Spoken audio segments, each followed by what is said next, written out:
வணக்கம். ஜெம் செய்திகளுக்காக நான் அரசு. இந்திய நேரப்படி காலை 8:30 மணி செய்திகள். முதலில் ஜெம் தலைப்புச் செய்திகளை காணலாம். தமிழ்நாடு கலவர பூமியாக மாறாமல் இருக்க வேண்டுமென்றால் பாஜக கூட்டணியை வேரோடு வீழ்த்த வேண்டும். முதலமைச்சர் மு.க. ஸ்டாலின் அறிவிப்பு. வெளிநாட்டு நிதி பங்களிப்பு மசோதாவை பிரதமர் நரேந்திர மோடி திரும்பப் பெற வேண்டும். முதலமைச்சர் மு.க. ஸ்டாலின் வலியுறுத்தல். அன்புமணி தந்தைக்கே வில்லனாக இருக்கக்கூடியவர், அவர் எப்படி மக்களுக்கு நல்லவராக இருப்பார்? அமைச்சர் ரகுபதி விமர்சனம். சாத்தான்குளத்தில் தந்தை மகன் உயிர் மாய்க்கப்பட்ட வழக்கு. 9 காவலர்களின் தண்டனை விவரத்தை இன்று மதுரை மாவட்ட நீதிமன்றம் தீர்ப்பு வழங்குவதாக தகவல். ஹோர்முஸ் ஜலசந்தி திறந்து தடையின்றி தெளிவாக இருக்கும்போது மட்டுமே போர் நிறைவடையும். அமெரிக்க அதிபர் டொனால்டு ட்ரம்ப் அறிவிப்பு. லக்னோவில் நடைபெற்ற IPL 20 ஓவர் கிரிக்கெட் தொடர். லக்னோ சூப்பர் ஜெயின்ஸை வீழ்த்தி டெல்லி கேபிட்டல்ஸ் அணி முதல் வெற்றி. இனி விரிவான செய்திகளை காணலாம். தமிழ்நாடு கலவர பூமியாக மாறாமல் இருக்க வேண்டுமென்றால் பாஜக கூட்டணியை வேரோடு வீழ்த்த வேண்டும் என்று முதலமைச்சர் மு.க. ஸ்டாலின் தெரிவித்துள்ளார். தமிழக சட்டமன்ற தேர்தலையொட்டி கரூரில் முதலமைச்சர் மு.க. ஸ்டாலின் பிரச்சாரத்தில் ஈடுபட்டார். அப்போது கூட்டத்தில் பேசிய அவர், கலைஞரும் வாஜ்பாயும் இருக்கும் புகைப்படத்தை காண்பித்து கூட்டணி வைக்கவில்லையா என்று எடப்பாடி பழனிசாமி கேட்க கேள்விக்கு பதிலளித்த அவர், தாங்கள் கூட்டணி மட்டும்தான் வைத்தோம், பழனிசாமி மாதிரி கட்சியை அடகு வைக்கவில்லை என்று விமர்சித்தார். தொடர்ந்து பேசிய ஸ்டாலின், அதிமுக மட்டுமல்ல, அதன் கூட்டணியில் இணைந்திருக்கும் அத்தனை ஊழல் கட்சிகளின் பாஜக ஒன்றியத்தில் ஆட்சிக்கு வந்த பிறகு தமிழ்நாட்டிற்கு எந்த நன்மையும் செய்ததில்லை என்றும், மதுரையில் எய்ம்ஸ், சென்னை மெட்ரோ திட்டத்திற்கு நிதி, ஓசூர் விமான நிலையத்திற்கு அனுமதி உள்ளிட்ட எந்த திட்டத்தையும் செயல்படுத்தவில்லை என்றும் குற்றம் சாட்டினார். தமிழ்நாடு கலவர பூமியாக மாறாமல் இருக்க வேண்டும் என்றால் பாஜக அதிமுக கூட்டணியை வேரோடு வீழ்த்த வேண்டும் என்றும் தெரிவித்தார். வெளிநாட்டு நிதி பங்களிப்பு மசோதாவை பிரதமர் நரேந்திர மோடி திரும்பப் பெற வேண்டும் என்று முதலமைச்சர் மு.க. ஸ்டாலின் வலியுறுத்தியுள்ளார். தமிழ்நாடு முதலமைச்சர் மு.க. ஸ்டாலின் தனது சமூக வலைதள பதிவில், வெளிநாட்டு நிதி பங்களிப்பு சட்ட முன்வரைவு 2026 என்ற பெயரில் ஒன்றிய பாஜக அரசால் முன்மொழியப்பட்டிருக்கும் திருத்தங்கள் முழுக்க கிறிஸ்தவ தொண்டு நிறுவனங்களையும் தேவாலயங்களையும் பிற மத சிறுபான்மை தொண்டு நிறுவனங்களையும் குறிவைத்து தொடுக்கப்படும் நேரடி தாக்குதல் என்று தெரிவித்தார். ஏற்கனவே வக்பு வாரிய சட்ட திருத்தம் மூலம் இஸ்லாமிய சொத்துக்களை கபலீகரம் செய்ய முயன்றதை தடுத்து தற்பொழுது மற்ற மத சிறுபான்மையின் அமைப்புகள் வெளிநாடுகளிலிருந்து பெறும் நிதியை முடக்கும் முயற்சியில் ஒன்றிய பாஜக அரசு இறங்கியுள்ளது என்று குற்றம் சாட்டினார். எனவே இந்த முயற்சிகளை கைவிட்டு பிரதமர் இந்த தனிச்சையான அநியாய சட்ட திருத்தத்தை முற்றிலுமாக திரும்பப் பெறும் நடவடிக்கையை உடனடியாக எடுக்க வேண்டும் என வலியுறுத்தினார். தந்தைக்கே வில்லனாக இருக்கக்கூடியவர் மக்களுக்கு எப்படி நல்லவராக இருப்பார் என்று அமைச்சர் ரகுபதி அன்புமணியை கடுமையாக விமர்சித்தார். புதுக்கோட்டை மாவட்டம் வடக்கு ராஜ வீதியில் உள்ள திமுக கட்சி அலுவலகத்தில் கூட்டணி கட்சிகளின் நிர்வாகிகள் சந்திப்பு கூட்டம் நடைபெற்றது. கூட்டத்தில் அமைச்சர்கள் ரகுபதி, மெய்யநாதன், வடக்கு மாவட்ட செயலாளர் செல்லப்பாண்டியன், சட்டமன்ற உறுப்பினர் முத்துராஜா உள்ளிட்ட கூட்டணி கட்சி நிர்வாகிகள் கலந்து கொண்டு தேர்தலில் எப்படி களப்பணியாற்ற வேண்டும், அனைவரும் எப்படி ஒற்றுமையுடன் செயல்பட வேண்டும் என்று விவாதித்தனர். பின்னர் அமைச்சர் ரகுபதி செய்தியாளர்களை சந்தித்து பேசினர். அப்போது பேசிய அவர், திமுக தேர்தல் அறிக்கை கதாநாயகனாக இல்லை, வில்லனும் காமெடியனுமாக இருக்கிறது என்று விமர்சனம் செய்யும் அன்புமணியை போன்ற ஒரு காமெடியனும் வில்லனும் உலகத்தில் இருக்க முடியாது என்று தெரிவித்தார். தொடர்ந்து தந்தைக்கே வில்லனாக இருக்கக்கூடியவர் மக்களுக்கு எப்படி நல்லவராக இருப்பார் என்று விமர்சித்தார். இதனையடுத்து அதிமுக டெபாசிட் போகக்கூடிய தொகுதிகளை எல்லாம் பாஜகவிற்கும் அவர்களது கூட்டணி கட்சிக்கும் தள்ளிவிட்டு டெபாசிட் வாங்கக்கூட தொகுதிகளில் அவர்கள் போட்டியிடுகின்றனர். ஆனால் அதிமுக டெபாசிட் வாங்குவதே சிரமம், அங்கேயும் டெபாசிட் போகும் அளவுக்கு திமுக அனைத்து முயற்சிகளையும் எடுக்கும் என்று உறுதியளித்தார்.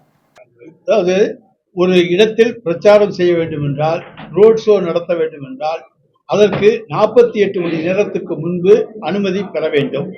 அது முதல். அடுத்ததாக எத்தனை பேர் வருவார்கள், எவ்வளவு கூட்டம் கூடும் என்பதையும் தெரிவிக்க வேண்டும். 5000 பேர் என்று தெரிவித்துவிட்டு 40,000 பேர் 30,000 பேர் வந்தார்கள் என்று சொன்னால் 5000 பேர் வருவதை எதிர்பார்த்துத்தான் காவல்துறையினர் அங்கே ஆட்களை அனுப்ப முடியும். சாத்தான்குளத்தில் தந்தை மகன் உயிர் மாய்க்கப்பட்ட வழக்கில் 9 காவலர்களின் தண்டனை விவரத்தை இன்று மதுரை மாவட்ட நீதிமன்ற தீர்ப்பு அளிக்க உள்ளது. தூத்துக்குடி மாவட்டம் சாத்தான்குளத்தை சேர்ந்த ஜெயராஜ், அவரது மகன் ஃபெனிக்ஸ் ஆகியோரை கடந்த 2020ஆம் ஆண்டில் காவல்துறையினர் தாக்கியதில் படுகாயமடைந்து சிறையில் உயிரிழந்தனர். இந்த வழக்கை சிபிஐ விசாரித்த நிலையில் காவல் ஆய்வாளர் ஸ்ரீதர், உதவி ஆய்வாளர்கள் ரகு, கணேஷ், பாலகிருஷ்ணன் உள்ளிட்ட 9 காவலர்கள் கைதாகி மதுரை மத்திய சிறையில் அடைக்கப்பட்டனர். முழு விசாரணையும் முடிவடைந்ததை அடுத்து கடந்த மாதம் 23ஆம் தேதி மதுரை மாவட்ட நீதிமன்ற நீதிபதி முத்துக்குமரன் கைதான 9 காவலர்களும் குற்றவாளிகள் என தீர்ப்பளித்தார். தண்டனை குறித்து மத்திய அரசின் விசாரணை அமைப்பான சிபிஐ மற்றும் மாநில அரசின் நிலைப்பாட்டை அறிக்கையாக தாக்கல் செய்ய வேண்டும் எனவும் நீதிபதி உத்தரவிட்டிருந்தார். இதைத் தொடர்ந்து கடந்த 30ஆம் தேதி வழக்கு விசாரணைக்கு வந்தபோது மத்திய மாநில அரசுகள் முறையாக அறிக்கை தாக்கல் செய்யாமல் அவகாசம் கோரியதால் வழக்கை இன்றைக்கு நீதிபதி ஒத்திவைத்தார். மத்திய மாநில அரசுகள் விரிவாக அறிக்கை இன்று தாக்கல் செய்யும் பட்சத்தில் 9 காவலர்களுக்கு தண்டனை விவரம் அறிவிக்கப்படும் என தகவல் வெளியாகியுள்ளது. ஈரானை முற்றிலுமாக அழிப்போம் என்றும் கற்காலத்திற்கு திருப்பி அனுப்புவோம் என்றும் அமெரிக்க அதிபர் டொனால்டு ட்ரம்ப் எச்சரிக்கை விடுத்துள்ளார். அமெரிக்க அதிபர் டொனால்டு ட்ரம்ப் தனது ட்ரூத் சமூக வலைதளத்தில் ஈரானின் புதிய ஆட்சியாளர் தனது முன்னோர்களை விடவும் மிகவும் அதிக அறிவுத்திறன் உடையவராக உள்ளார். தொடர்ந்து ஈரான் அதிபர் போர் நிறுத்தத்தை விரும்புகிறார். ஆனால் ஹோர்முஸ் ஜலசந்தி திறந்து தடையின்றி தெளிவாக இருக்கும்போது மட்டுமே அது நிகழும் என்று தெரிவித்தார். இல்லையென்றால் அதுவரை தாங்கள் ஈரானை முற்றிலுமாக அழிப்போம் என்றும் கற்காலத்திற்கு திருப்பி அனுப்புவோம் என்றும் எச்சரிக்கை விடுத்தார். லக்னோவில் நடைபெற்ற IPL 20 ஓவர் கிரிக்கெட் தொடரில் லக்னோ சூப்பர் ஜெயண்ட்ஸை வீழ்த்தி டெல்லி கேபிட்டல்ஸ் அணி தனது முதல் வெற்றியை பதிவு செய்துள்ளது. லக்னோவில் IPL 20 ஓவர் கிரிக்கெட் தொடர் நடைபெற்றது. இதில் Lucknow super giants Delhi Capitals அணிகள் மோதின. இதில் டாஸ் வென்ற டெல்லி அணி பந்து வீச்சை தேர்வு செய்தது. அதன்படி முதலில் விளையாடிய லக்னோ அணி அனைத்து விக்கெட்டுகளையும் இழந்து 141 ரன்கள் மட்டுமே சேர்த்தது.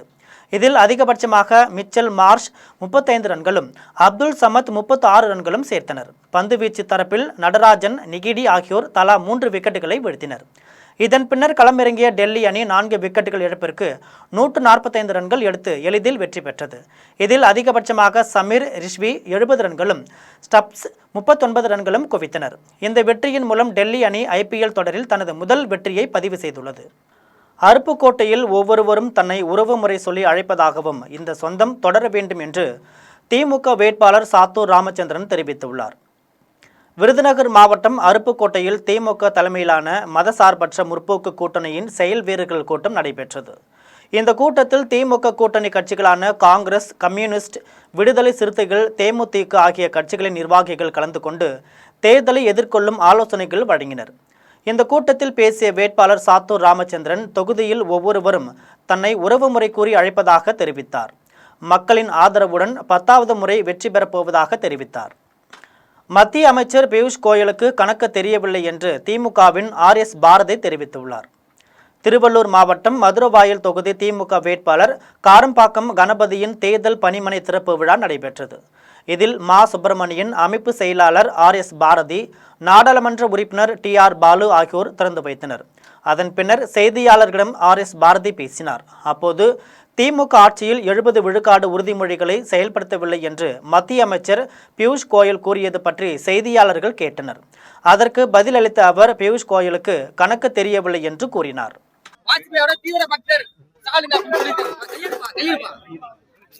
எடப்பாடி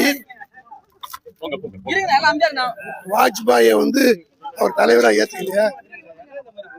வாஜ்பாய் இருந்த நேரத்தில் தான் தமிழ் இந்திய நாட்டில் இருக்கக்கூடிய திமுக சொன்னதெல்லாம் கேட்டு மதசார்பு காப்பாற்றப்பட்டது. பல சட்டங்கள் இன்னைக்கு போட்டிருக்கிற பிஜேபி சட்டமெல்லாம் வாஜ்பாயிடம் தடுத்து நிறுத்தியது திமுக தான். அது அவருக்கு தெரியாது. விராலிமலை தொகுதியில் பரப்புரையை தொடங்கியுள்ள அதிமுக வேட்பாளர் விஜயபாஸ்கரை பெண்கள் ஆரத்தி எடுத்தும் கும்மி அடித்தும் வரவேற்றனர். புதுக்கோட்டை மாவட்டம் விராலிமலை தொகுதியில் அதிமுக வேட்பாளராக முன்னாள் அமைச்சர் விஜயபாஸ்கர் அறிவிக்கப்பட்டுள்ளார். பங்குனி உத்திர நாளில் விஜயபாஸ்கர் கீழப்பழுவஞ்சியில் ஐயனார் சாமியையும் ஜல்லிக்கட்டு காளையையும் வணங்கி பரப்புரையை தொடங்கினார். கோணாவயல், கிலாப்பட்டி, சேந்தமங்கலம் ஆகிய ஊர்களில் திறந்த வாகனத்தில் சென்று பரப்புரை செய்தார். விஜயபாஸ்கருக்கு அப்பகுதியை சேர்ந்த பெண்கள் கும்மி அடித்தும் குழுவையிட்டும் பாட்டு பாடையும் ஆரத்தி எடுத்தும் வரவேற்பு அளித்தனர். அப்போது விசில் அடித்த மூதாட்டியை அழைத்து சால்வை அணிவித்து விஜயபாஸ்கர் பாராட்டுகளை தெரிவித்தார்.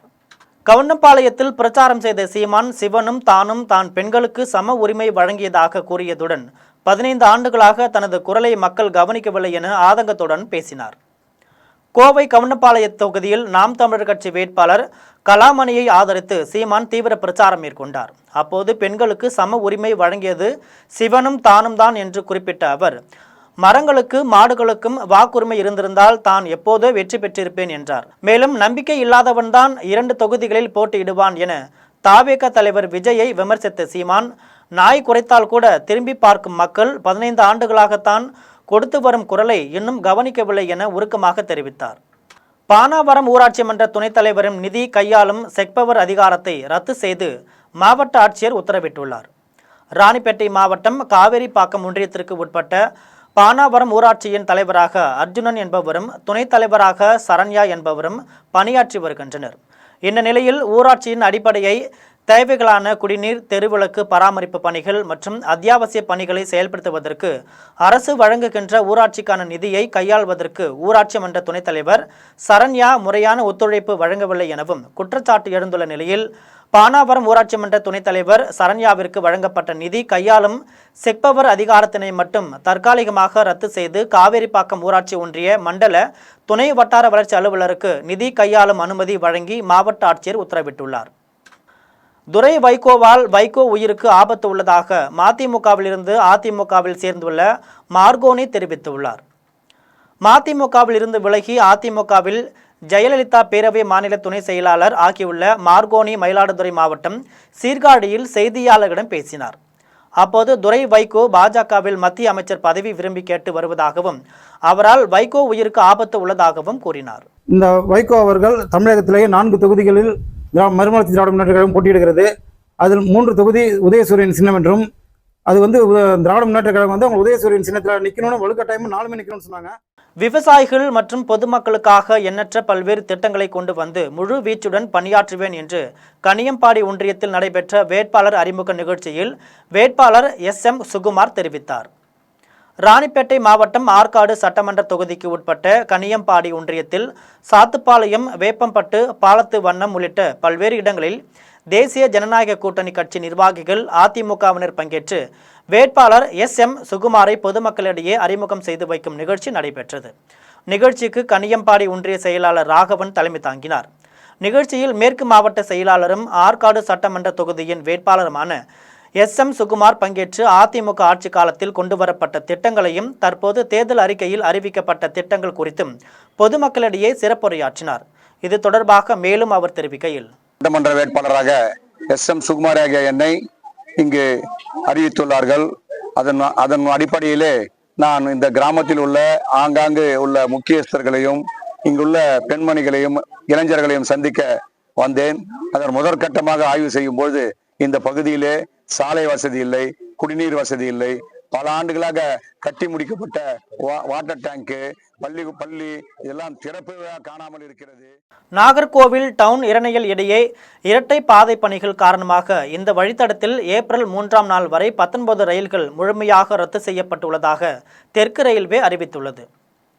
கன்னியாகுமரியிலிருந்து கொல்லம் செல்லும் ரயில், அதேபோல் கொல்லத்தில் இருந்து நாகர்கோவில் வரும் பயணிகள் ரயில், நாகர்கோவிலிருந்து திருவனந்தபுரம் செல்லும் பயணிகள் ரயில், கன்னியாகுமரியிலிருந்து புனலூர் செல்லும் ரயில், கன்னியாகுமரியிலிருந்து திருநெல்வேலி செல்லும் ரயில் உட்பட 19 ரயில்கள் முழுமையாக ரத்து செய்யப்பட்டுள்ளன. மங்களூரிலிருந்து கன்னியாகுமரி வரும் ஏர்நாடு விரைவு ரயில் கொல்லம் வரை மட்டுமே இயங்கப்படும். மறு மார்க்கத்திலும் அங்கிருந்து தான் மங்களூருக்கு இயக்கப்படும். இதேபோன்று மங்களூரிலிருந்து கன்னியாகுமரிக்கு வரும் பரசுராம் எக்ஸ்பிரஸ் ரயில் திருவனந்தபுரம் வரை மட்டுமே இயக்கப்படும்.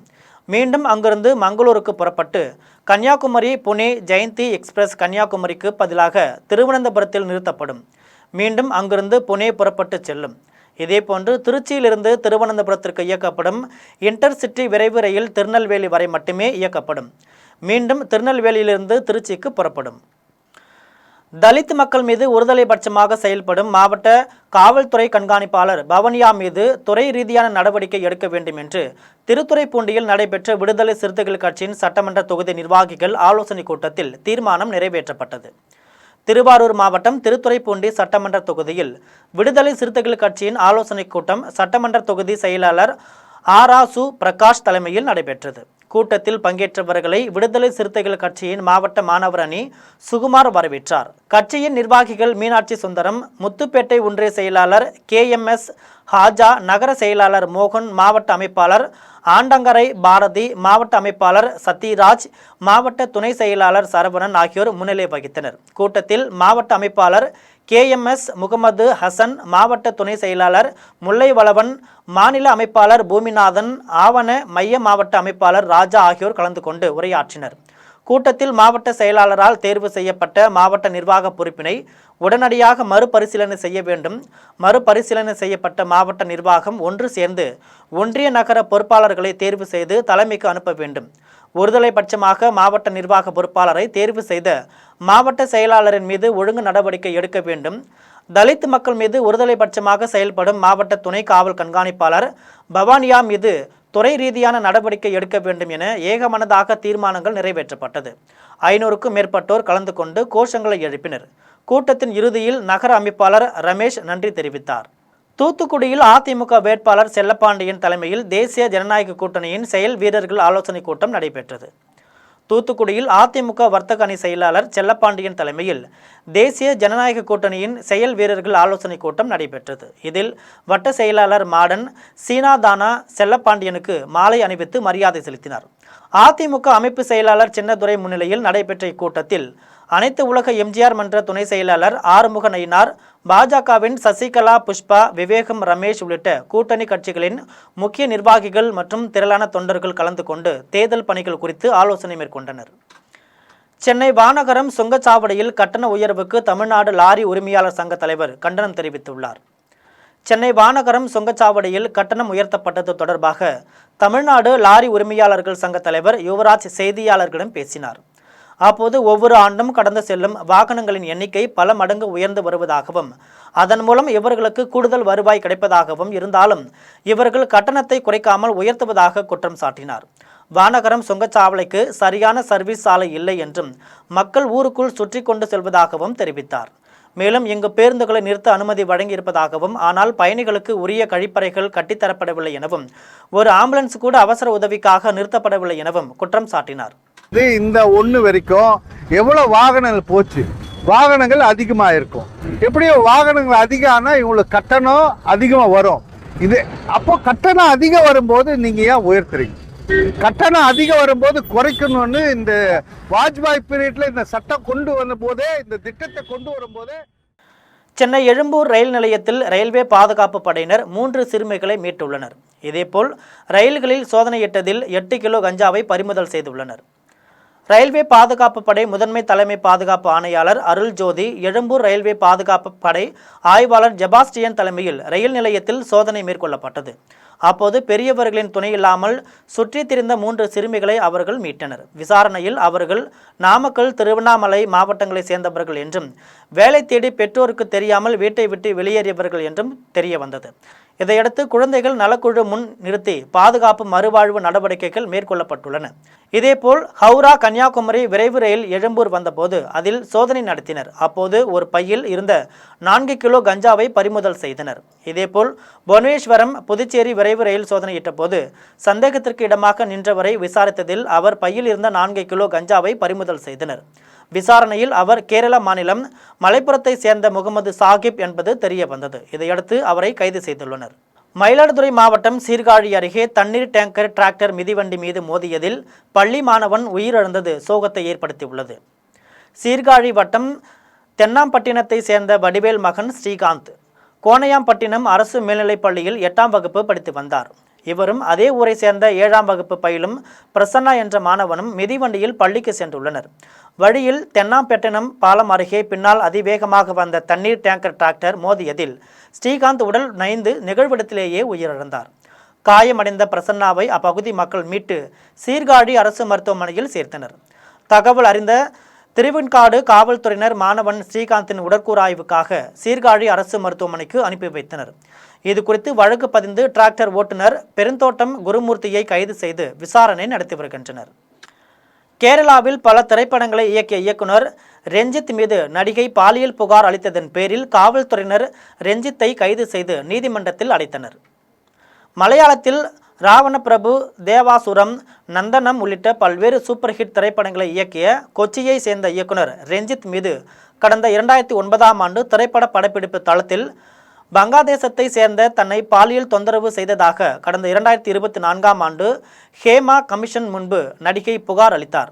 இந்த குற்றச்சாட்டை தொடர்ந்து கேரள கலாசேத்ரா கல்லூரி தலைவர் பொறுப்பை இயக்குனர் ரெஞ்சித் ராஜினாமா செய்தார். இந்நிலையில் பாலியல் குற்றச்சாட்டிற்கு உள்ளான இயக்குனர் ரெஞ்சித்தை எர்ணாகுளத்தில் உள்ள அவரது வீட்டில் காவல்துறையினர் கைது செய்ததுடன் எர்ணாகுளம் நீதிமன்றத்தில் ஆஜர்படுத்தி சிறையில் அடைத்தனர். இதனிடையே அவருக்கு திடீரென நெஞ்சுவலி ஏற்பட்டதால் சிறை மருத்துவமனையில் ரெஞ்சித் சிகிச்சைக்காக அனுமதிக்கப்பட்டுள்ளார். திருவண்ணாமலை மாவட்டம் வந்தவாசியில் நேர்ந்த சாலை விபத்தில் மனைவி உயிரிழந்து கணவன் காயமடைந்த நிலையில் விபத்தை ஏற்படுத்திய குற்றவாளியை கண்டுபிடிக்க கோரி ஊர் மக்கள் சாலை மறியலில் ஈடுபட்டனர். வந்தவாசி அடுத்த மருதாடு விநாயகமூர்த்தி தனது மனைவி முனியம்மாளுடன் சென்றபோது அடையாளம் தெரியாத வாகனம் மோதி தூக்கி எறியப்பட்டதில் தலைக்காயம் ஏற்பட்டு முனியம்மாள் நிகழ்விடத்திலேயே உயிரிழந்தார். விநாயகமூர்த்தி படுகாயமடைந்தார். தகவல் அறிந்து வந்த கீழ்கொடுங்கலூர் காவல்துறையினர் உடலை கூராய்விற்காக அரசு மருத்துவமனைக்கு அனுப்பி வைத்தனர். படுகாயமடைந்த விநாயகமூர்த்தி செங்கல்பட்டு மருத்துவமனையில் சேர்க்கப்பட்டுள்ளார். இந்நிலையில் விபத்து ஏற்படுத்திய வாகனத்தை கண்டுபிடிக்க கோரி ஊர் மக்கள் சாலை மறியலில் ஈடுபட்டனர். இதனால் வந்தவாசி மேல்மருவத்தூர் நெடுஞ்சாலையில் 1 மணி நேரம் போக்குவரத்து பாதிக்கப்பட்டது. பழனியில் பங்குனி உத்திர திருவிழாவிற்கு வரும் லட்சக்கணக்கான பக்தர்களுக்கு நிர்வாகம் சார்பில் பல்வேறு நடவடிக்கைகள் மேற்கொள்ளப்பட்டுள்ளன. சுட்டெரிக்கும் வெயிலிலிருந்து பக்தர்களின் பாதங்களை பாதுகாக்க பழனி சன்னதி வீதி முழுவதும் கயிறு மேட்கள் விரிக்கப்பட்டுள்ளன. இதனால் பக்தர்கள் தார் சாலையின் சூடு தெரியாமல் நிம்மதியாக தரிசனம் செய்ய முடிகிறது. 6000 லிட்டர் கொள்ளளவு கொண்ட வாகனம் மூலம் பக்தர்களுக்கு குளிர்ச்சியான மோர் வழங்கப்பட்டு வருகிறது. ஒருமுறை நிரப்பப்படும் இந்த வாகனத்தின் மூலம் சுமார் 30,000 பக்தர்கள் மோரை பருக முடியும். ஏற்கனவே மலைக்கோவில் உள்ளிட்ட பல்வேறு இடங்களில் தயிர் சோறு சாதம், பிஸ்கட் பொட்டலங்கள், நீர் பாட்டில்கள், நீர்மோர் ஆகியன பக்தர்களுக்கு தொடர்ந்து வழங்கப்பட்டு வருகின்றன. பெரம்பூர் ரமணா நகரிலிருந்து 600க்கும் மேற்பட்ட பக்தர்கள் 3 கிலோமீட்டர் தூரம் பால்குடம் எடுத்து சென்று பழனியாண்டவரை தரிசனம் செய்தனர். சென்னை பெரம்பூர் ரமணா நகரிலிருந்து பழனியாண்டவர் கோவிலுக்கு 600க்கும் மேற்பட்ட பக்தர்கள் பால்குடம் எடுத்து சென்று நேர்த்திக்கடன் செலுத்தினர். கடந்த 10 ஆண்டுகளாக தொடர்ந்து நடைபெறும் இந்த வழிபாட்டில் வேண்டுதல்கள் பலிப்பதாக நம்பப்படுவதால் பக்தர்களின் எண்ணிக்கை பன்மடங்கு அதிகரித்துள்ளது. ரமணா நகரில் தொடங்கிய இந்த ஊர்வலம் சுமார் 3 கிலோமீட்டர் தூரம் கடந்து பழனியாண்டவர் தெருக்களில் உள்ள கோவிலை அடைந்து அங்கு முருகப்பெருமானுக்கு சிறப்பு அபிஷேகங்கள் நடைபெற்றதை தொடர்ந்து 500க்கும் மேற்பட்ட பொதுமக்களுக்கு அறுசுவை அன்னதானம் வழங்கப்பட்டது.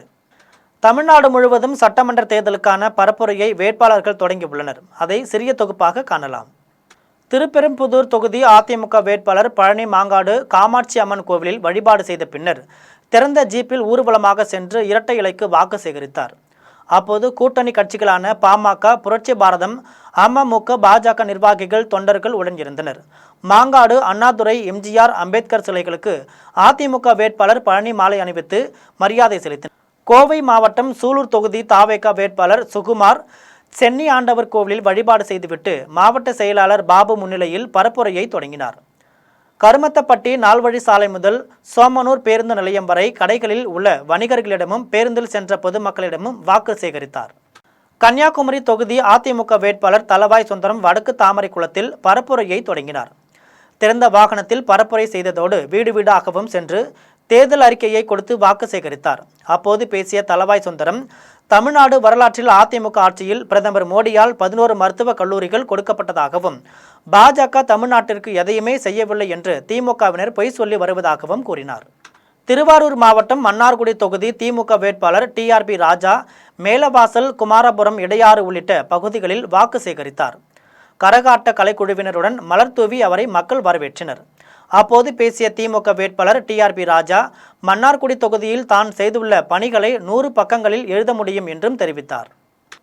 சென்னை பெசன்ட் நகர் சித்தி விநாயகர் ஆலயத்தில் வழிபாடுகள் நடத்திய அதிமுக வேட்பாளர்கள் MK அசோக் அதிமுக கொடி வண்ண பலூன்களை பறக்கவிட்டு தனது தேர்தல் பிரச்சாரத்தை தொடங்கினார். தேசிய ஜனநாயக கூட்டணி கட்சி நிர்வாகிகள் மற்றும் தொண்டர்களுடன் ஊரூர் குப்பம் பகுதியில் வீதி வீதியாக சென்று இரட்டை இலை சின்னத்திற்கு வாக்கு சேகரித்தார். பிரச்சார வாகனத்தில் சென்றபடி முதல் நாள் பிரச்சாரத்தை மேற்கொண்ட அவருக்கு கூட்டணி கட்சியினர் உற்சாக வரவேற்பு அளித்தனர். இன்னைக்கு முதல்ல நாங்கள் சென்னை வேளச்சேரி தொகுதியில் விநாயகர் வரசித்தி விநாயகர் கோயில் 174வது டிவிஷன்லேருந்து நாங்கள் எங்களுடைய பிரச்சாரத்தை ஆரம்பிச்சிருக்கோம். மக்களிடம் நல்ல வரவேற்பு இருக்கின்றன. திராவிட முன்னேற்ற கழக அரசை வீட்டுக்கு அனுப்புவதற்கு மக்கள் தயாராகிவிட்டார்கள்.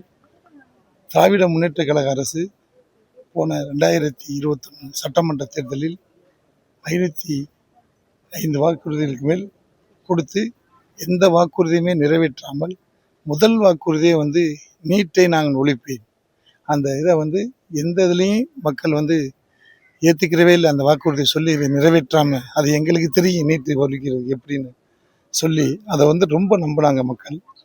செஞ்சு கொடுப்பாங்க, அதை செய்யலைங்கிறத மக்கள் வந்து பெரிய ஒரு ஏமாற்றமாக எதிர்பார்க்குறாங்க, நினைக்கிறாங்க. தமிழ்நாட்டின் பல்வேறு கோவில்களில் பங்குனி உத்திர திருவிழா நடைபெற்றுள்ளது. அதை சிறிய தொகுப்பாக காணலாம். காஞ்சிபுரம் மாவட்டம் குன்றத்தூரில் பங்குனி உத்திர திருவிழாவில் அலகு குத்தியபடியும் காவடிகள் எடுத்தபடியும் பக்தர்கள் ஏராளமானோர் சாமி தரிசனம் செய்தனர். சந்தன காப்பு அலங்காரத்தில் வள்ளி தெய்வானையுடன் முருகன் பக்தர்களுக்கு காட்சியளித்தார். வெயிலின் தாக்கத்தை தணிக்க கோவிலுக்கு வந்த பக்தர்களுக்கு குளிர்பானம், மோர் ஆகியன வழங்கப்பட்டன. மயிலாடுதுறை கூரைநாடு அருகே உள்ள கோவிலில் 33 அடி உயர முருகன் சிலை உள்ளது. காப்பு கட்டி நோம்பிருந்த பக்தர்கள் காவிரி ஆற்றங்கரையில் அமைந்துள்ள காக்கும் பிள்ளையார் கோவிலில் இருந்து பால் குடம் எடுத்து வந்து கோவிலை அடைந்தனர். 33 அடி உயர முருகன் சிலைக்கும் 236 கிலோ எடை 25 அடி உயரம் கொண்ட பித்தளையில் ஆன வேலுக்கும் பக்தர்கள் எடுத்து வந்த பாலை கொண்டு அபிஷேகம் செய்யப்பட்டது. திருவண்ணாமலை மாவட்டம் போலூர் அடுத்த காங்கேயனூரில் மலையின் மீது அமைந்துள்ள வள்ளி தெய்வானை உடனுறை முருகன் கோவிலில் திருக்கல்யாணம் நடைபெற்றது. இந்நிகழ்ச்சிக்கு சீர்வளர் சீர் சண்முக அடிகளார் தலைமை தாங்கினார். இந்நிகழ்வில் சுற்று வட்டார பகுதிகளைச் சேர்ந்த திரளான பக்தர்கள் கலந்து கொண்டு தரிசனம் செய்தனர். இதில் பங்கேற்ற பக்தர்களுக்கு அன்னதானம் வழங்கப்பட்டது. சேலம் மாவட்டம் கெங்கவள்ளி முருகன் கோவிலில் பங்குனி உத்திர திருவிழாவில் 100க்கும் மேற்பட்ட பெண்கள் பால் குடம் எடுத்து வந்தனர். பக்தர்கள் கொண்டு வந்த பாலை கொண்டு முருகனுக்கு அபிஷேகம் செய்யப்பட்டது. வண்ண மலர்களால் அலங்கரித்து பூஜைகளும் மகா தீபாராதனையும் நடைபெற்றது. இதில் சுற்றுவட்டார பகுதி மக்கள் கலந்து கொண்டு வழிபட்டனர். சேலம் மாவட்டம் வாழப்பாடி அருகே வைத்திய கவுண்டன் புதூர் முருகன் கோவிலில் சுவாமிக்கு அதிகாலை முதல் பல்வேறு வாசனை திரவியங்கள் கொண்டு அபிஷேகம் நடைபெற்றது. பின்னர் வண்ண மலர்களால் அலங்கரித்து தீபாராதனை காண்பிக்கப்பட்டது. புதுக்கோட்டை மாவட்டம் கரம்பக்குடி அருகே உள்ள செவ்வாய்ப்பட்டி பக்தர் காளியம்மன் கோவில் பங்குனி திருவிழா சிறப்பாக நடைபெற்றது. இதில் ஆயிரக்கணக்கான பக்தர்கள் பால்குடம், காவடிகள் எடுத்தும் கரும்பு தொட்டில் கட்டியும் ஊர்வலமாக வந்து தங்களது நேர்த்திக்கடனை செலுத்தினர். விழாவையொட்டி அம்மனுக்கு சிறப்பு அபிஷேக ஆராதனைகள் நடைபெற்றன. இதனைத் தொடர்ந்து பக்தர்களுக்கு அறுசுவை அன்னதானமும் வழங்கப்பட்டது.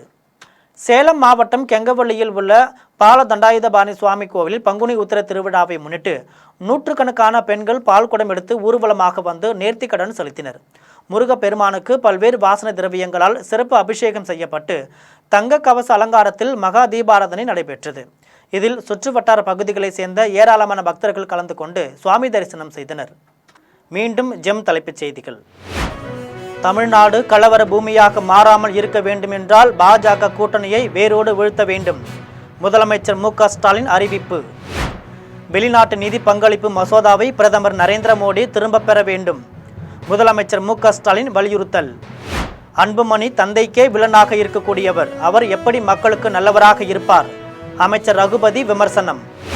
சாத்தான் குளத்தில் தந்தை மகன் உயிர் மாய்க்கப்பட்ட வழக்கு. 9 காவலர்களின் தண்டனை விவரத்தை இன்று மதுரை மாவட்ட நீதிமன்றம் தீர்ப்பு வழங்குவதாக தகவல். ஹோர்முஸ் ஜலசந்தி திறந்து தடையின்றி தெளிவாக இருக்கும்போது மட்டுமே போர் நிறைவடையும். அமெரிக்க அதிபர் டொனால்டு ட்ரம்ப் அறிவிப்பு. லக்னோவில் நடைபெற்ற IPL 20 ஓவர் கிரிக்கெட் தொடர். லக்னோ சூப்பர் ஜெயின்ஸை வீழ்த்தி டெல்லி கேபிட்டல்ஸ் அணி முதல் வெற்றி. இத்துடன் ஜெம் செய்திகள் நிறைவடைகின்றன. மீண்டும் ஜெம் செய்திகள் மதியம் 1:30 மணிக்கு. உடனுக்குடன் செய்திகளை காண GemLive.tv என்ற இணையதளத்தில் இணைந்திருங்கள். நன்றி, வணக்கம்.